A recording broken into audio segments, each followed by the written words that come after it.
Welcome back, everybody, to my new segment, Diamonds in the Rough, where I talk about movies that I think are severely underrated and deserve a little more love than they actually get. And today, surprisingly, we are talking about a Dr. Seuss movie. And the only one that I think is actually worth half a damn. 'Tis the season to... I lost it, sorry.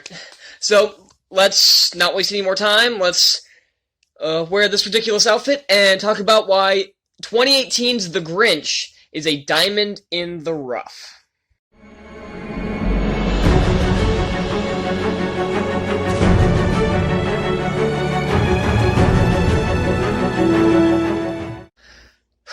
This is my second time to record this.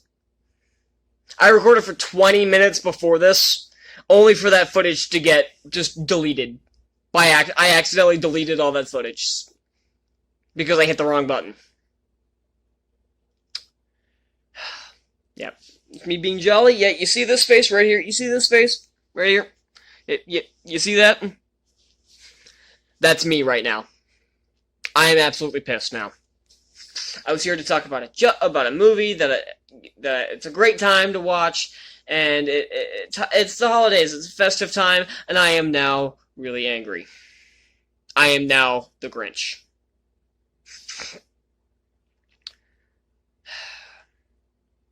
We'll start over. I hate my life.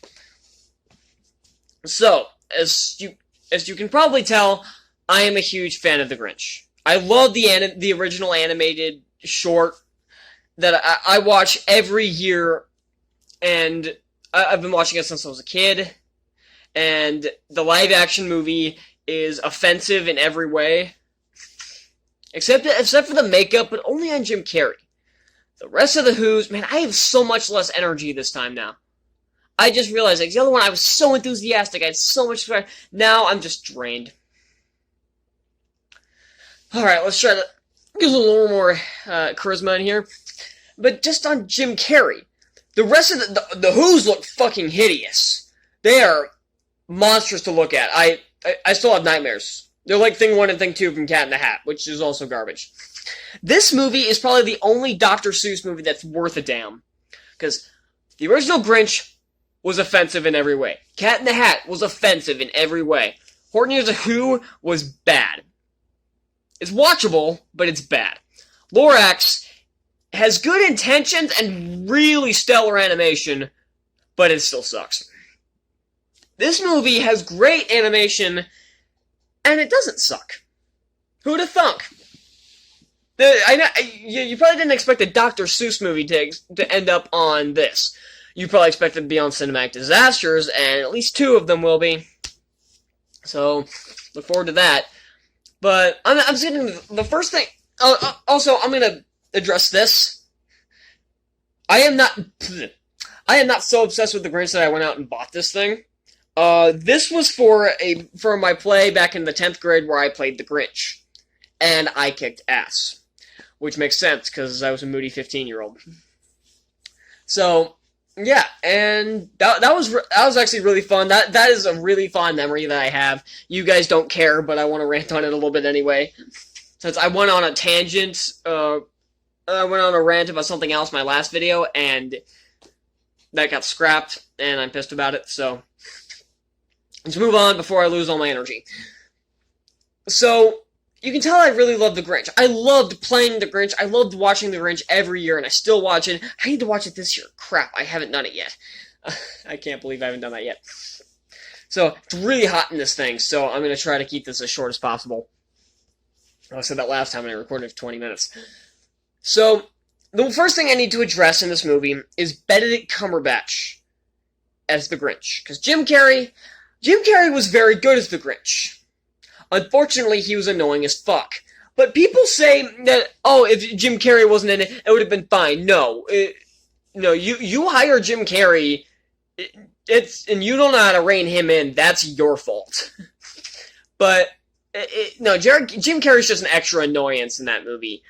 This movie has Benedict Cumberbatch, who has more of a sympathetic side to the Grinch, where he seems a lot more like Gru. He's like, this is a lot of this movie has like similarities to Despicable Me. Like the Grinch is basically a green Gru, and Cindy Lou.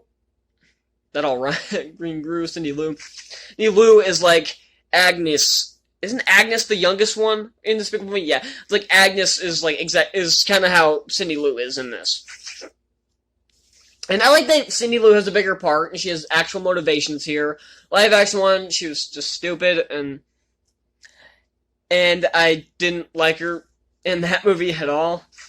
And this one, they don't have her sing, even though this actress can sing. She was in The Greatest Showman. She played one of P.T. Barnum's daughters in The Greatest Showman. So, I don't know.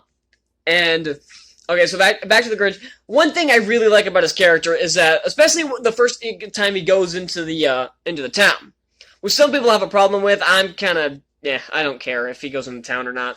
It's like he's about to do something nice, but then he just doesn't. Like, he has this, like, a jar of, like, jam or something, I don't know what it is, and he's about to hand it to this woman who's gonna get it, and then he puts it on a shelf too hard for her to reach. And then there's a kid making a snowman outside, and he puts a carrot into the nose hole, where the nose should be, and then pushes the head off.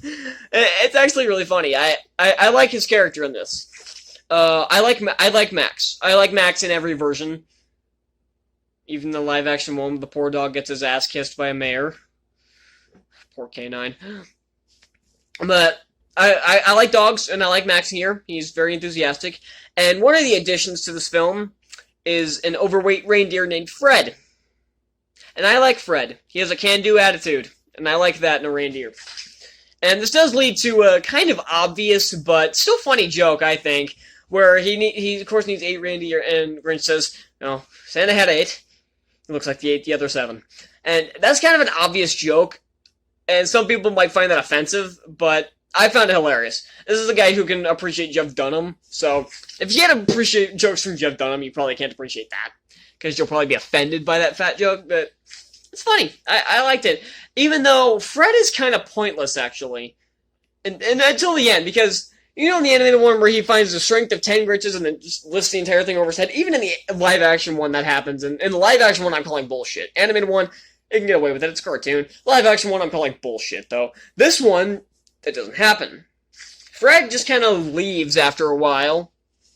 And, so he doesn't even help the Grinch on his escapade, which I would have liked to have seen.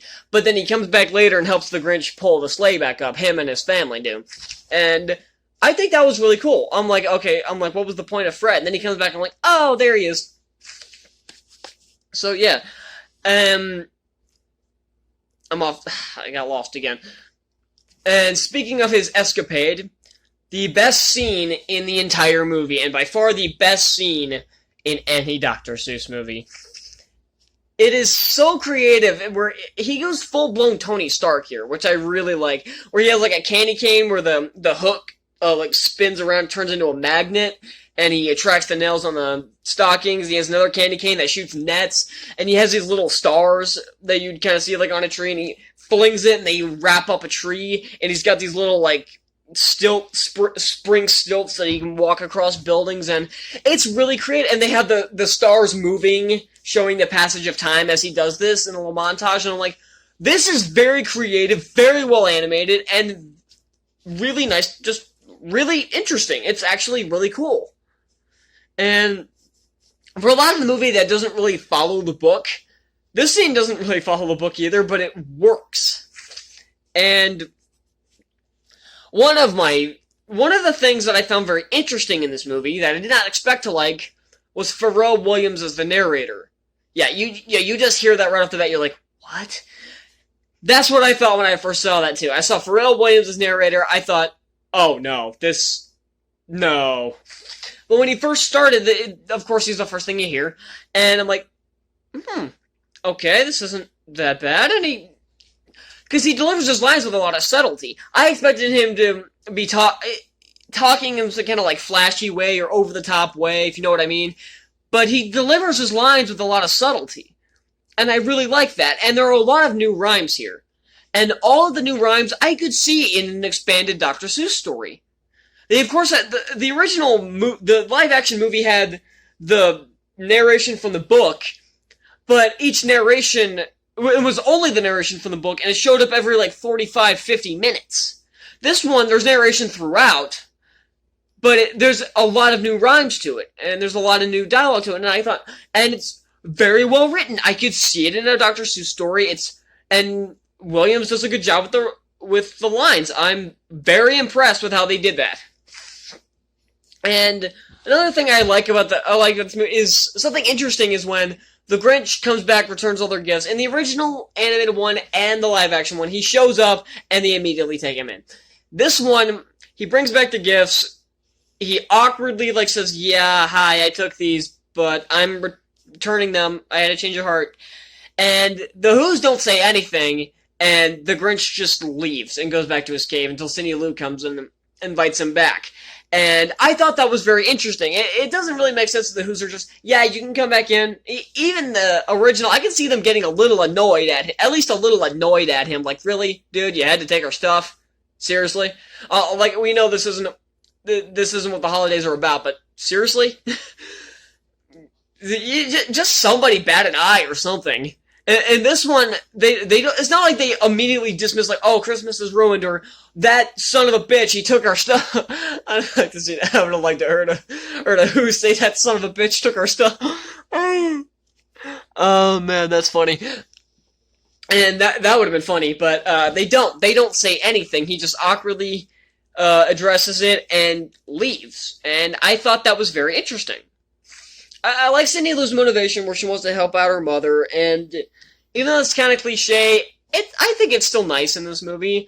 The animation looks gorgeous. Every shot the cinematography is excellent, the camera work, unlike the original Grinch film where the cinematography is ass and the camera work is nauseating. This one, the cinematography is beautiful. The landscapes are phenomenal. I can feel the winter coming through the screen, if you know what I mean.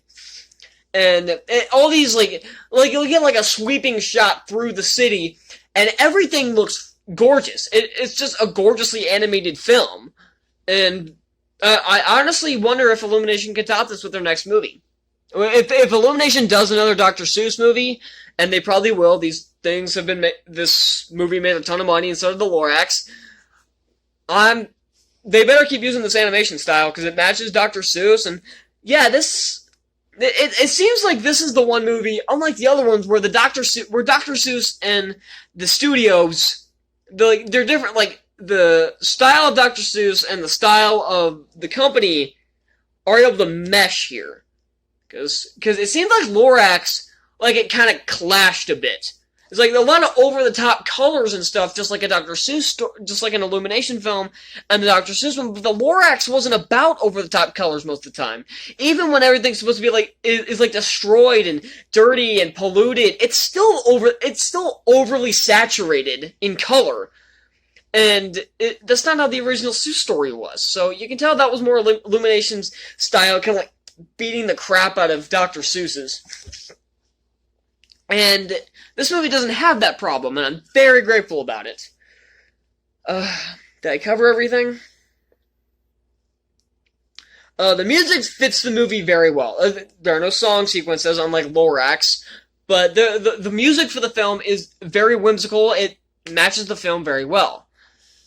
They go into the Grinch's backstory a bit in this one, but it's only a bit, and on the one hand, I'm kind of down for it. I'm like, okay, you don't need a ton of backstory for this guy.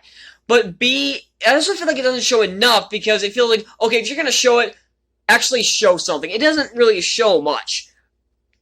It shows he was alone his entire childhood. He never celebrated Christmas, so now he hates it. I'm like, I think we can come up with something else here. At least expand this a bit. Well, yeah, I don't have much else to say. It's almost Christmas. I'm very grateful that it's almost the end of 2020. But one thing I can be grateful for 2020, this channel wouldn't have started without it. I guarantee it. The first movie I reviewed, other than Rise of Skywalker, which came a month late, was Scoob. And that would have gone to theater had not all this bullshit happened. And it went straight to video. And I saw it, the day it came out, and reviewed it the next day. And then Artemis Fowl went straight to Disney Plus, and then I saw a bunch of Netflix and Amazon and Hulu releases, and then a bunch of others that went to like Disney Plus and straight to DVD. So that I can be grateful for. This channel still wouldn't be off the ground yet, even though I have 15 subscribers and I'm talking to a limited audience, and I mean really limited. I don't get paid to do this. I like doing it. I like getting my opinion out there. I don't care if 2 people or 1,000 people see what I say about movies. But I'm glad somebody does. At least somebody. All I need is just one person to hear what I have to say.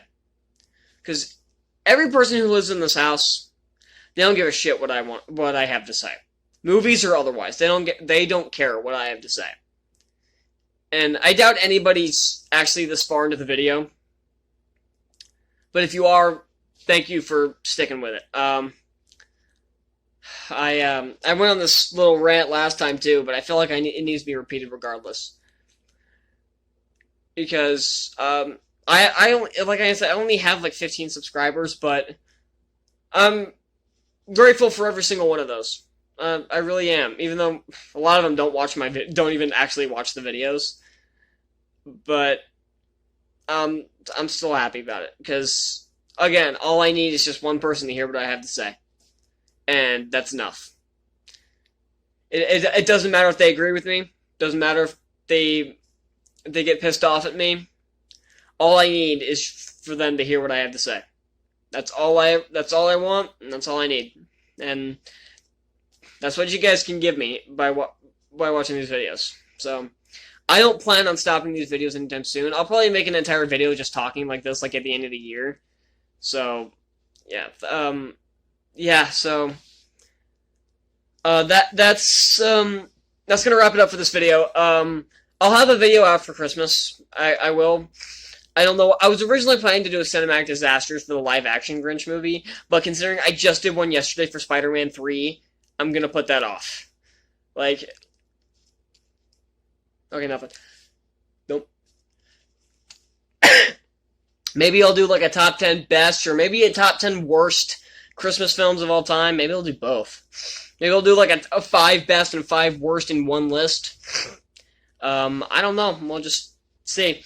I don't know if it's coming out 23rd or 24th, but if it's on the 24th, Merry Christmas Eve, and I hope you all have festive holidays, and I will see you all on Christmas.